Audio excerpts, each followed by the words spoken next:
Hey, welcome back, everybody. Time to meet the members of our community, because our community is your community. All organized, run by community leaders like this guy, who seems to know everybody, Mr. OC, Sean Gutierrez. Hey, everybody. Welcome again to our community podcast show powered by the Orange County Hispanic Chamber of Commerce. With us today, we have another returning guest who was with us almost probably I want to say close to maybe 2 years ago. Yeah, right? maybe even three. Maybe three, right? When we first started the show. She's the president, CEO of GoRN and STAFFGRIT. Tons of good information we're going to share with you guys today. She has 25 years of experience in healthcare as a registered nurse.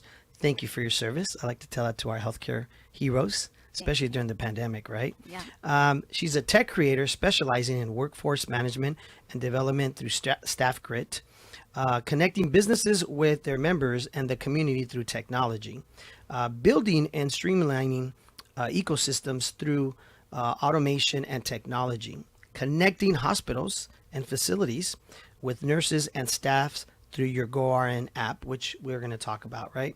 So welcome with us today, Vanessa Benavides. Thank you so much for having me on. I'm excited to be here. That's an intro. That is quite that's quite the intro. Yes. Let's get into a little bit about what is GoRN? So we are a platform, technology, and app.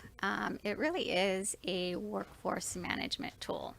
I know that when we first started, we did start off a staffing company, and that's only because I always wanted to be the technology, but I wanted to make sure that I fleshed out all the functionality within the tech, and so that's why I created this mini staffing company.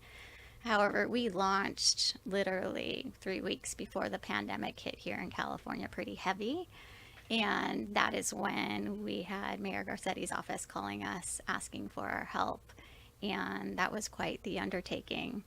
Honestly, probably had no business saying yes and, doing that. But because we were so small, we had like this petri dish of 105 nurses in our database. But, nurses, we want to help. And I felt like this huge sense of responsibility for the community. And so we said yes. And along with Mayor Garcetti's office, we popped up 96 sites throughout LA City, LA County. 96 sites. Wow.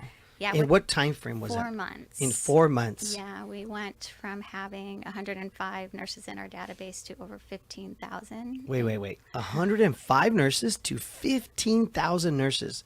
Yeah. Because you had to get it going for the pandemic, of course. Yeah, and that was both clinical and non-clinical, because from that initiative, we were referred to other pretty large initiatives.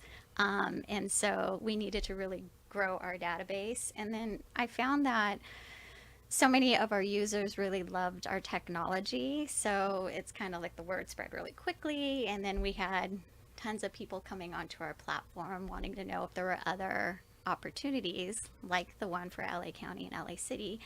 And that's how we grew. And it happened really quickly. We went from scheduling 20 shifts a week to over 1,100 just for that initiative at a 99.3 request to fill rate. And so can I for 1 second? So I'm trying to grasp if somebody's tweeting and said, what exactly? So is it just staffing if I need a nurse, or do you schedule them, or what do you do with the nurses on GoRN? So we have quite the robust platform. It's an A to Z. So we do everything from recruiting and onboarding to staffing, scheduling, hours tracking, geofencing, geolocation. Explain what that is if people don't know what John knows. He knows all this stuff. Geofencing, geolocations. Yeah, so we're able to capture and pinpoint the location of whoever we're servicing. And then you can either build a geofence, so we can let our clients know when someone goes outside of that geofence during their work time. Or we can geolocate everyone and just have a sense of where everyone is located. So, and real quick, just so everybody understands, as a nurse, you know a lot about this because you've been working at a hospital, a very well-known hospital here in Orange County. And so you had already been involved for years as a nurse and saw the challenges, right? Absolutely. So like I said, I've been in healthcare for 25 years, but only became a nurse in 2012. But I always had a creative mind. I think in technology, even though I've never written a lick of coding in my life, but I tell everyone it's like the matrix in my head. And I had been working with an innovation incubator where I worked at St. Joseph's Hospital in Orange. And at that time, Like the one here at UCI that we're in this building where they do all that's what we're talking about here. That's right. That's right. And at the time, HCAP scores was really high. So it was just this survey that would go out, but it would very much impact how much the hospitals were being reimbursed in, in What's revenue. an HCAP score? You're talking again in acronyms. So I don't know what so that it's is. just it's a hospital survey for admitted patients, and it asks them 32 questions and asks them anything from like their service, the noise, the environment, how well you educated them on discharge, and it really affected. Which for me at most hospitals, no, bad, no, didn't tell me anything. Yeah, but what happened, I mean, although I worked at this phenomenal cultured hospital, I loved working there, we were always short-staffed, and that rings true throughout the nation. So how are we supposed to give great service when we don't have enough staff?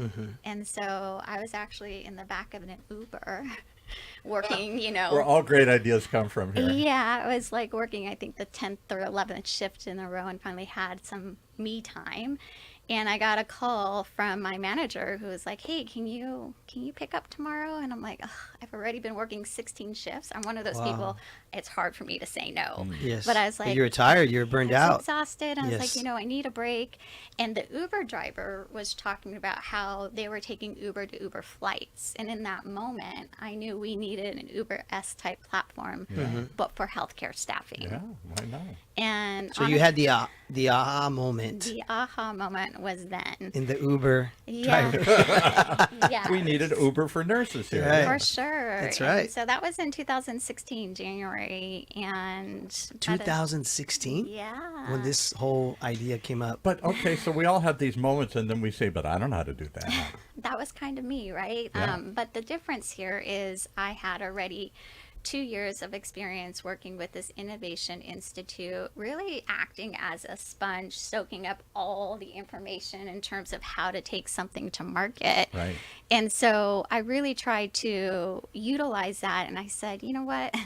This is something that should have been done eons ago. Yeah. Like if you walk into a staffing hub right now at a hospital, you'll still see the whole room lined with binders and list of registries and agencies that they have to tap into Right. for outsourced resources when someone calls out. Paper, lots of paper. Yes, tons of paper, compliance, credentials, all the things, and it's all so manual.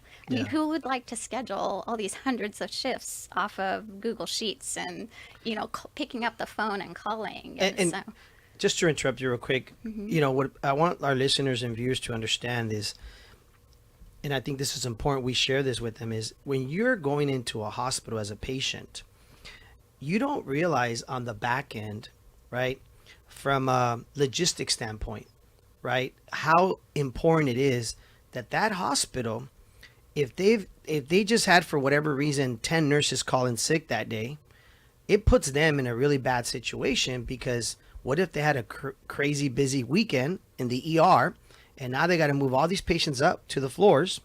And of course, there's different categories, med surg, right? Telemetry, units. right? All the different units. And I know a little bit about this because obviously as being in healthcare with OC Hospice. Right. And it's interesting because people don't realize the logistics behind running a hospital. Everybody just thinks, oh, I'm sick, I'm going to go to the hospital. Well, no, there's a reason why you're in the ER and they're trying to figure out your situation and either send you home or we're going to move you up to the next floor, right? That's correct. Because from a staffing standpoint, right, they got to manage from doctors to nurses to social workers to all these people, right? And you being in this environment as a nurse working at a hospital, realize like, wow, there needs to be a better system in place. Can I give you one Right? example from my own life? Years and years ago, my late mother and father were still alive. At the end of their life, they were in ER a lot. They'd fall. They'd get sick. Something would happen. So we're always going to ER. And one time I took my mother into ER. She had Parkinson's and some other things and lots of serious issues going on. And she'd fallen or something. We were there for 4 hours. We were there for a couple hours waiting to get into a room. Sure. And then we sat in the room for 4 hours. Well, I lost it, which my parents were horrified. No, and I went out, not you. I went out Did and you? started screaming. GD, get somebody in here right now. My late mother's in here. She's fading. She's been here all day. We need help. And finally a guy came up to me and he says, calm down. We only have one doctor here today. Yep. And I said, why didn't you tell us that? Why didn't you convey that information? And why do you only have one doctor here? Yeah. In an ER at a major hospital. And a perfect example of that is a war zone, right? Yeah. We just watched that whole movie Love Story when they attacked Pearl Harbor, right? We were watching my wife the other day, right? I gotta watch it. Haven't seen it. You've never seen this movie, Pearl Harbor, right? The movie. It's so it's interesting All these because famous young actors. yeah, in there, exactly. So they're bringing in all these soldiers that are injured, and it's crazy because there's a scene because there's not enough doctors, not enough nurses in the hospital. There's just so many coming in that she takes her lipstick and she tells her team, Triage. I'm going to draw on their forehead if we're going to put them on this room or this room. This room means they're going to die. There's, I don't have enough staff to worry about these people. These we can save. And it's just such an impactful part of the movie. Us being in healthcare, we're like, wow, that's crazy how she took her lipstick and started just their foreheads putting like a code word. I'll give you another example where it's not a war zone. So my late aunt, my mother's sister, in her 80s, went in to have a knee replacement. And the last thing they did before they wheeled her into the operating room is somebody came with a black magic marker and said, which knee is it again? Right. The left one. Yeah. And I thought, it's in a million charts, so we've talked to a million doctors, but somebody had the wherewithal so they don't make a mistake in this That's assembly right. line to start opening up the wrong knee And that go. reduced that mistake from happening by quite a bit. Yeah. I can't quote you the percentage, but But it happens a lot, right? I heard of it that. does. Yeah. I mean, because these Yeah. doctors are exhausted. Right. Yep. We are all short-staffed. They're Yep. sometimes having to come in on an emergency basis, and Right. then they stay to help out because that's what service people do. Right. Yeah. And so a lot of people don't understand that something as what we would think is so simple, and Yeah. you would think, like you said, it's written in the chart, how many times, or Yeah. maybe even that reflective body part, you can Yeah. physically tell that Right. it's That's the one. in trouble. But it still doesn't matter. It happens. Yeah. And so But let's go back to the pandemic because it's a perfect example of a war zone, right? The country gets shut down, right? We're in this pandemic. We had never faced anything like this. And you guys are thrown into the fire, right? we are. Like, And what was that like in that whole, I guess, year, right? Or more, 2 years? yeah, I will say we were a small team. I had 12 people, and then I had about 6 developers overseas. And like I said, we had just launched in our first skilled nursing facility. And it was, as much as I can say it was scary, it also felt very like just automatic for us. Like it was a sense of we were supposed to be here and do this. And they were also like, hey, we called other people that have been in business for a while that have larger staffing companies. They just didn't want to help.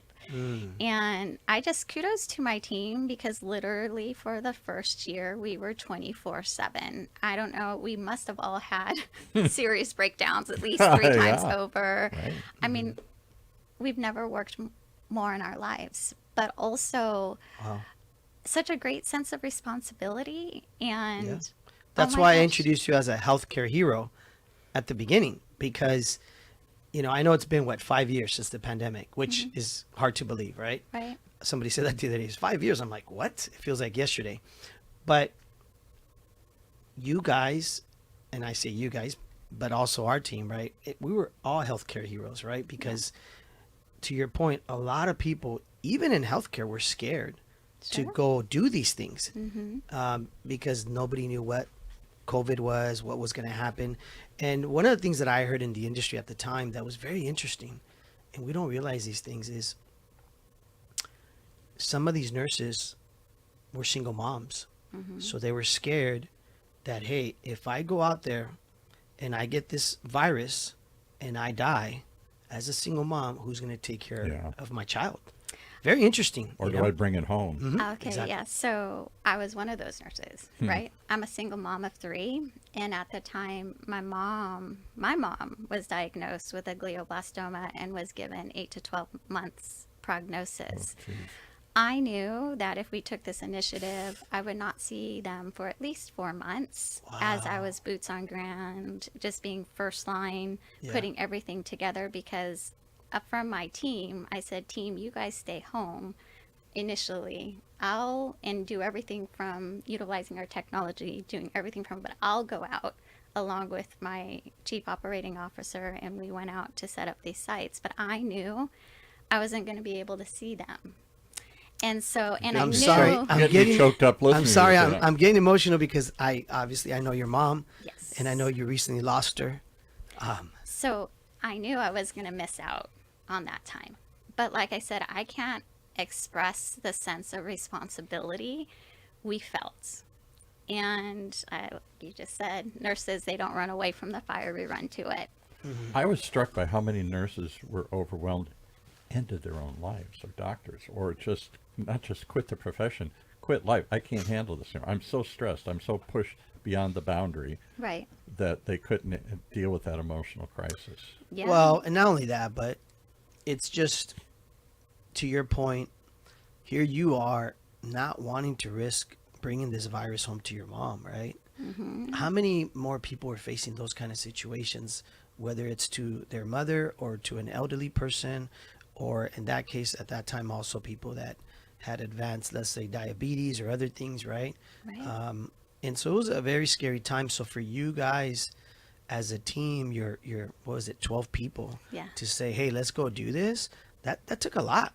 It took a lot. It's a lot of, risk, because we didn't know what to expect from the virus, right? Right. There, it was so new. And now, in hindsight, looking back, a lot of people were like, well, we know so much more now. But also, it was so dynamic. There were so many iterations, even anything about symptoms. At first, it was like, coughing, How do you catch respiratory. it? How do And you then get it it? Right. went into like, abdominal nausea, diarrhea, vomiting, like, Yeah. it morphed. And so we had to morph with it and really, ask the questions and be part of the team, be part of all the different agencies that were involved.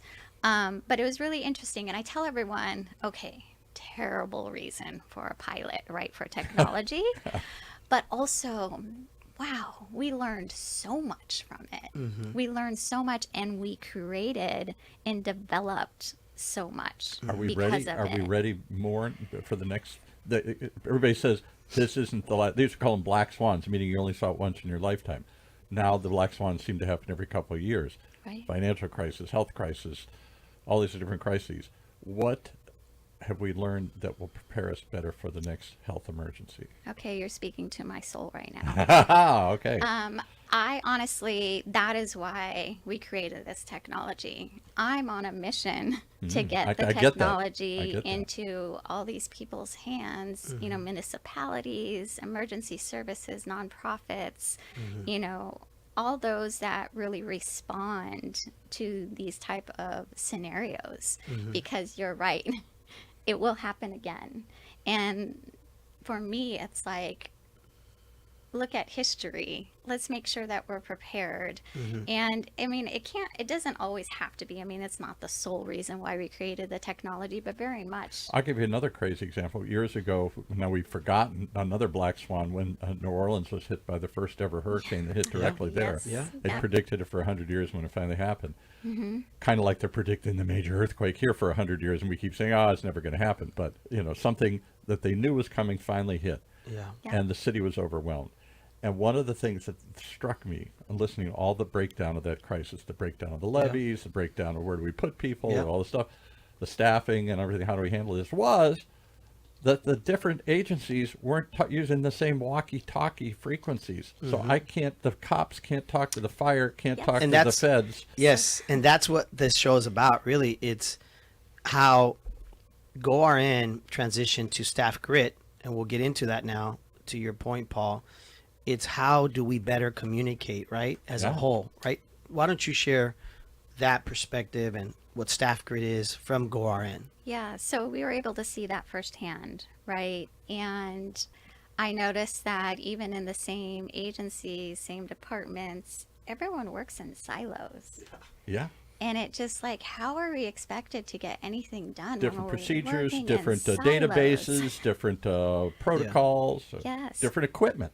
Right. And we have the technology. It's so much like there's such a bigger picture too, even in healthcare, and I can go on for days. But in terms of staff grit, I mean, I always ask myself, where can I start? Where are our pain points? How Yeah. can we be helpful? And so our system is really created so that we can stop working in silos and start working together with a platform that connects us all. And it can manage, and that's why it's a workforce management tool, not just one agency, it can manage several agencies. And in a crisis, that's when it becomes clear that they need to coordinate their efforts. Well- we got to have the same walkie-talkie frequency or the same database or the same. Let me give you something. an analogy of the way I look at it.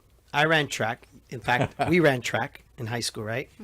There's a difference between saying we're going to run the 100, ready, go, right? Right. And you go 100 miles an hour as fast as you can and you try to win the race. There's a difference between that and saying, okay, now you're going to run the hurdles. And in the hurdles, you got to jump over these hurdles as you're running the same, pretty much the same race. I feel like when the pandemic hit, when one of these hurricane hits, one of these earthquake hits, it's almost like, okay, now it's not just 100. Now there's hurdles, right? And the fact that we live in a society or in a state or whatever it may be that has so many regulations, right? Yeah. Those are the hurdles. Yep. And so now you got to go 100 miles an hour, staff this, go do that. There's a house, let's talk about the fires, right? There's fires over here. You can't rush because of the hurdles, right? Of all the compliance that you have to meet, right? I feel like the technology prepares us better to get over those hurdles. And I'll go one more. It's Right? not, you spark another analogy. So we're not just running a straight race and jumping over hurdles. We have to do it as a team. It's a relay race. I got to hand the baton to you because Exactly. I can only run so long. Exactly. Then you got to pick So I up. feel like technology helps with that process. Wouldn't you say? 1000%. You brought up a really important function to our technology, and that's compliance. So it's one thing to throw all these humans, workforce people, volunteers, veterans, etc., into our system. It's another thing to understand and realize, hey, this one individual has expertise, credentials, the know-how in all these different fields. And we can utilize and therefore then broadcast, hey, we need your help. Do you have availabilities for this? It is an emergency situation. I just spoke with maybe 4 months ago with a nonprofit who said, you're meeting with me at the county level, but we're going to refer you to the state level, because if we had your system during the fires, we could have responded, one, way quicker, and two, we could have had more people, boots on ground, helping. Yeah. And that is why I feel it's like a gut need. And one to- hand would know what the other is doing. I mean, we all heard about one of the, maybe not silly, but one of the things that stunned everybody in the fire, that because this happened in what was usually the off season, they had turned off some of the water. They were servicing the lines, they were fixing the hydrants, they were doing things they do in the off years, in the off season. This fire hit late, and suddenly hydrants are running dry, reservoirs are, because they had turned them off. Nobody bothered to Well, tell anybody. That's a whole show in itself. Yeah, but right. But I the definitely want to. craziness that can happen on Yeah, an emergency. and it goes with, again, building and streamlining ecosystems, right? Right. Through automation and technology, which is one of the ball points that we have here on your flyer. Share with us, because I know we only have a few minutes. Share with us how important that is for businesses listening, or they want to reach out to you, or they want to connect with you, how you can help them with this, right? Sure. So obviously we talked through how GoRN, we got our feet wet in the healthcare space because that's what I really know. But in that Uber drive, when I thought of GoRN, I also thought of StaffGRIT. And I thought of it because I figured, hey, maybe this is where I start, but I know we're not the only industry that has these issues. This is globally. And I think in ecosystems, I think, hey, even the one individual working and specializing in one industry, a lot of us are in that, hey, I have my side hustle. I can also do this. And in thinking in terms of, we know this for a while, we're not going to have enough employees to suit many of our needs. How can we be creative and really cast that net as wide as you possibly can to really staff those initiatives? And not just that, so it kind of just evolved. And I said, okay, I want to be able to do this, help out all these other industries that also have, construction work, like we said, nonprofits, security guards, airlines. Oh my goodness, I have so much to say.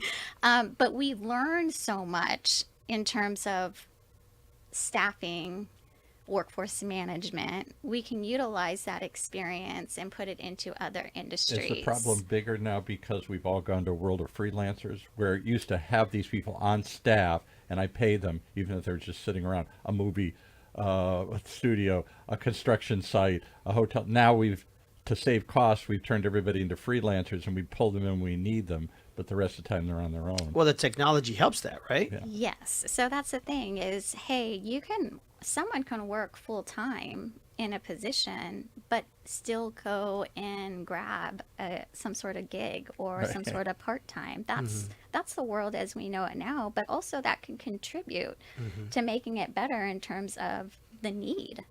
And so it is about casting that net wider, and not just that, adding that third layer, which is the community. So it's not StaffGRIT. What does that mean, add the community? Yeah, so now it's not just a B2B, but now it's business to business or employer, and then also to the community need. And so there are a lot of companies that are really wanting to tap into the community, but don't have a way to do that and still pull and resource what they need on the business level. And so our technology really allows for that to occur, and then also bring in community events, community outreach, bring the data into the system that I really do believe will be the future to how we do things. And so I'm not sure I understand all this, John. She's going to have to come back again. This is a big picture she's talking about. This isn't it just, is. I don't want to say, Paul, I mean, I'm a little mini dinosaur. You're maybe the older dinosaur, but even I am the dinosaur. Even people like myself that are, I'm on social media. We're on. The technology is moving so fast, It right? is. That it's hard to keep up. I'm not gonna lie. Like, to Paul's point, it's hard to keep up with. I mean, all this AI stuff that's coming out now, right? It's amazing how fast our technology is moving. But I also think it's great that you're taking that technology and implementing it in areas that are much needed, that are maybe, let's just call it what it is, outdated, right? They're outdated. These hospitals, these systems, they're outdated, and they need to be more efficient, right? And that is where you come in with that technology, whether it's a hospital or any business, and say, how can we make your business more efficient? Yeah. And smoother. Yeah, and I'll be more specific, maybe give you an example, Paul, because I want you to understand. I need one example here. So one of our main pushes is to get our systems into cities. A city, okay. Yes. So Like Irvine, where we're at. yeah, so let's say Irvine. Irvine, in terms of what we found in market research, all cities have their biggest pain point for their businesses and for new businesses to go into the city is, how do I get people to come work my jobs so I can be successful, right? Do you have something in place, or how can we, make that a non-issue? Yeah. And so what our technology does when working with cities is it allows them to keep compliance for business codes, all, for zoning, etc. Every need for that business, along with lead tracking and touch bases and tasks and services that now everyone can see. all the different duties within, not just the silo, because right now they're working on spreadsheets. And then not just that, but I mean, then there's another way to work other than a spreadsheet. Paul was like, I understand that word Spreadsheet, I got that one. So where the C happens, Paul, is those businesses also want a way to reach the community. Which they don't have any clue. I'm sorry, most of them, how to talk to the people they serve. Right. So our system compiles all that data and can bring in all of those components within, so that now, hey, either the city or the business is going to do this really great event, right? Again, here comes the spreadsheets, like, trying to find out who are all the people that make the event happen. The vendors, the location, the permits. All the things. I don't know how they do it. I'm just always so surprised that events do end up, coming out good. I mean, I've been to a few. Security, and the bathrooms. Yes. The I just want to barriers. say thank you, Vanessa. I hope everybody's listening.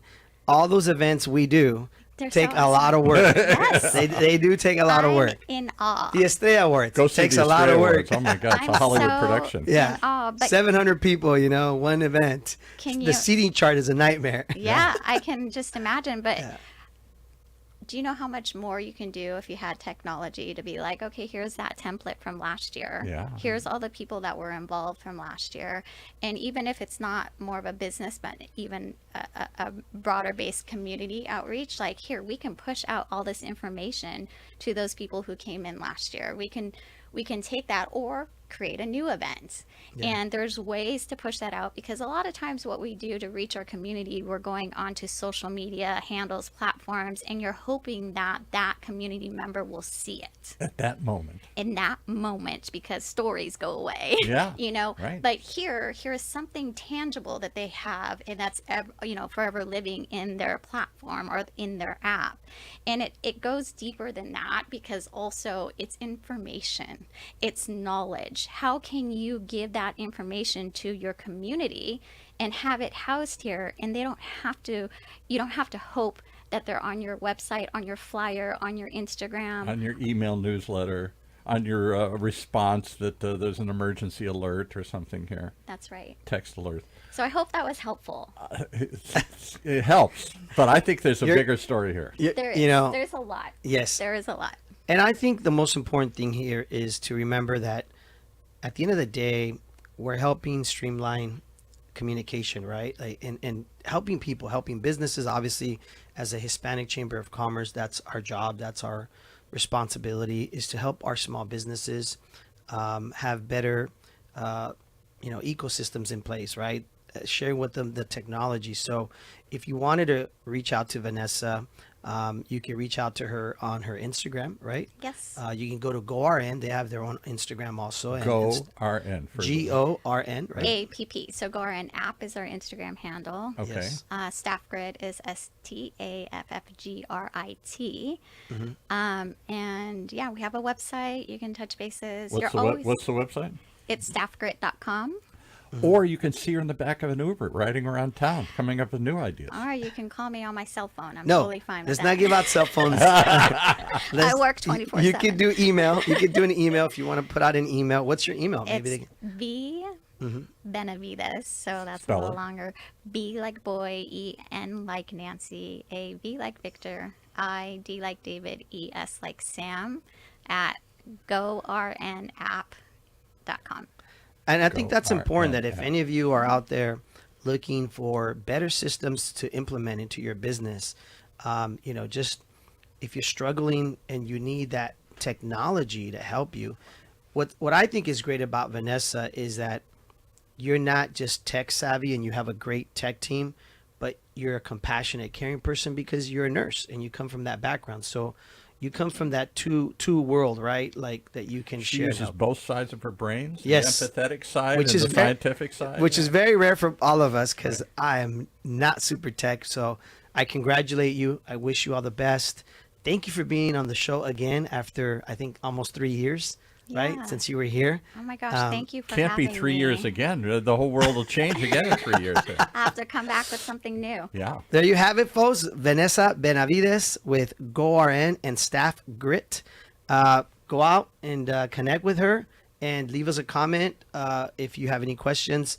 And again, continue to tune in every Wednesday with us here at our community podcast show powered by the Orange County Hispanic Chamber of Commerce, where our community is your community.